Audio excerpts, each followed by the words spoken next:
The reason we're eating grass-fed beef, the reason we are sourcing our meat is because we don't want to participate in the concentrated animal food organizations that most of these cows are coming from. Cows cannot digest grain. So when they're getting fed grain their whole life, they become sick because they cannot digest the food. Cows have rumens. They're ruminant animals. The rumen allows them to digest grass, cloves, legumes, but not corn.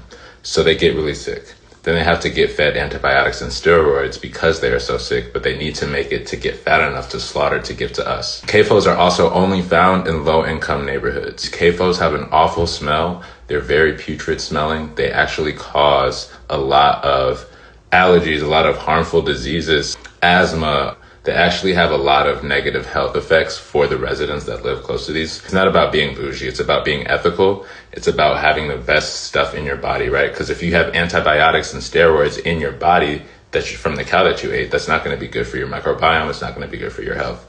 We want to have the cleanest animal that we possibly can. So that's why we have to source our meat. I like ruminant animals because ruminant animals don't have a lot of linoleic acid in them.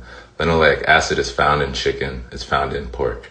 And we're supposed to be 2 to 3% linoleic acid. Right now, most humans are about 20% linoleic acid, especially in the West. Linoleic acid disrupts our omega-6 to omega-3 imbalance and just causes a lot of oxidative stress on our cells and shit. We don't want oxidative stress on our cells. So no linoleic acid, guys.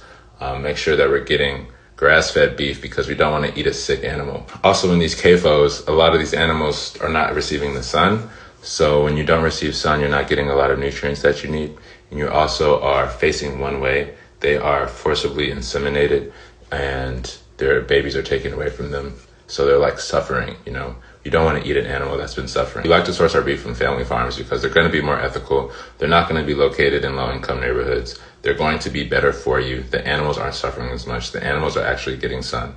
It's a way better ecosystem for us to be a part of. I would suggest not eating red meat unless you have the opportunity to buy grass-fed. Your best bet is to get rich as fuck so you can eat high-quality food so that you can live a long time and play with your grandsons, you know what I mean?